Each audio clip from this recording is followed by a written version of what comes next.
اللہ تعالیٰ نے نور محمدی صلی اللہ علیہ وسلم کو اسی رات سلمیٰ کے طرف منتقل کر دیا۔ اب سلمیٰ کے چہرے و جمال سے نور ظاہر ہونے لگا، اور وہ جس طرف سے گزرتی تھی پتھر اور ٹھیلے اس کو سلام کہتے تھے، اور اس کے دائیں طرف آواز آتی تھی، السلام علیک یا خیر البشر۔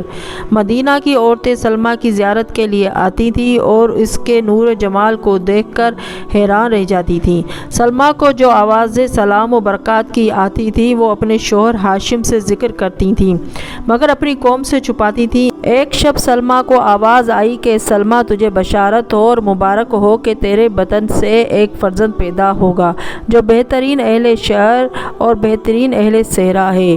جناب ہاشم کچھ عرصہ وہاں رہے، پھر آپ نے سلمیٰ سے کہا کہ میں شام کی طرف سفر کرنے کا ارادہ رکھتا ہوں اور جو مال تجارت میرے پاس ہے وہاں فروخت کرنا چاہتا ہوں۔ اے سلمیٰ، میں وہ نور تیرے سپرد کرتا ہوں جو خدا نے آدم علیہ السلام کے سپرد کیا اور انہوں نے شیس علیہ السلام کے سپرد کیا، اور اسی طرح یکے بعد دیگر مجھ تک پہنچا، اور اس نور کی کرامت سے ہمیں عزت و بزرگی میں زیادتی نصیب ہوئی۔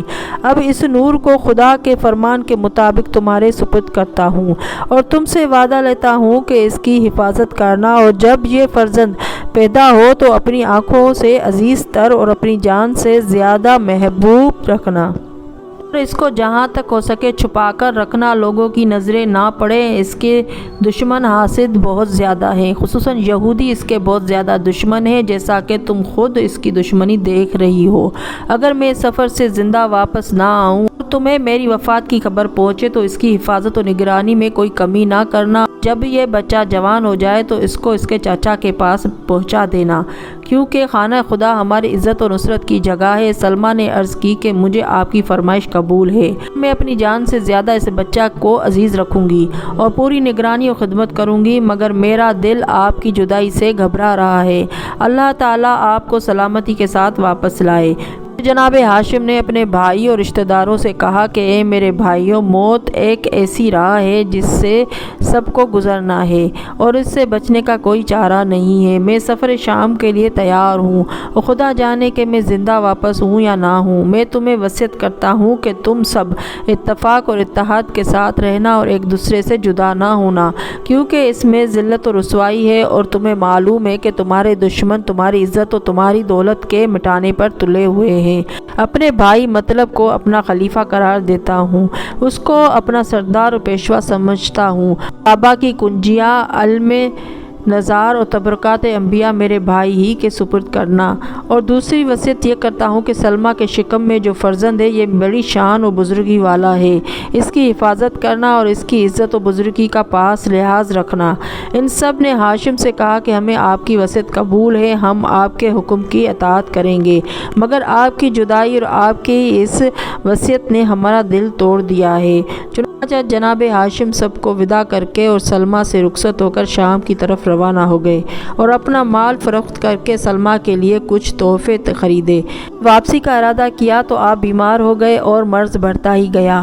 آپ نے اپنے رفیقان سفر اور اپنے غلاموں سے کہا کہ میں موت کی علامتیں دیکھ رہا ہوں، آپ لوگ مکہ واپس جائیں اور جب مدینہ پہنچے تو میرا سلام سلمیٰ کو پہنچا دیں اور کہہ دیں کہ میری وصیت پر عمل کرے اور بچے کو جان سے زیادہ عزیز سمجھے۔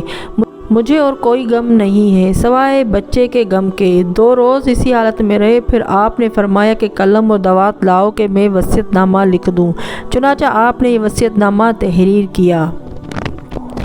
پہلے نام مقدس خدا تحریر کر کے لکھا کہ یہ وصیت نامہ ہے خدا کے ایک ذلیل بندہ کا، جو اس وقت تحریر کیا گیا ہے جب میرے مالک کا فرمان نزدیک پہنچ چکا ہے کہ دار فانی سے دار باقی کی طرف رجوع کروں۔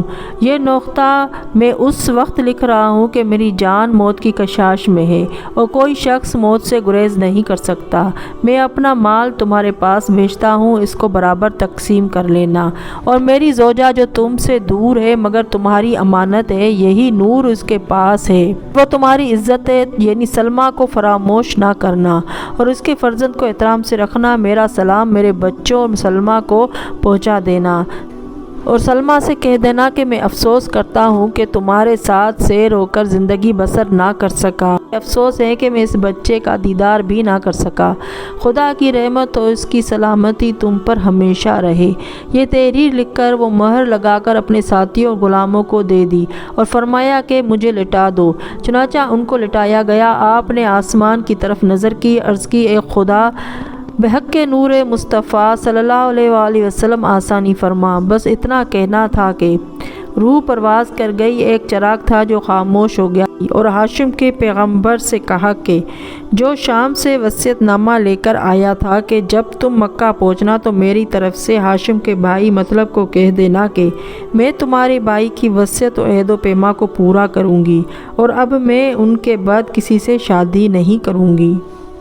جب ہاشم کے غلام مکہ پہنچے، ہاشم کا تمام مال ان کے ساتھ پہنچا تو مکہ کے تمام عورتوں نے سر کے بال کھول دیے، گریبان چاک کر دیے اور اس قدر نالہ شیون کیا کہ زمین اور آسمان سے گریہ و بکا کی آوازیں آتی تھیں۔ جب آپ کا وصیت نامہ پڑھا گیا تو پھر سب کا غم تازہ ہو گیا اور ان کی وصیت کے مطابق علم نزار اور کلید کعبہ، کمان اسماعیل اور نالین شیش اور پیراہن ابراہیم اور گشتری نوح کو جناب مطلب کے سپرد کر دیا گیا اور حاجیوں کو سیراب کرنے اور کھانا کھلانے کا عہد بھی ان کے سپرد کر دیا گیا۔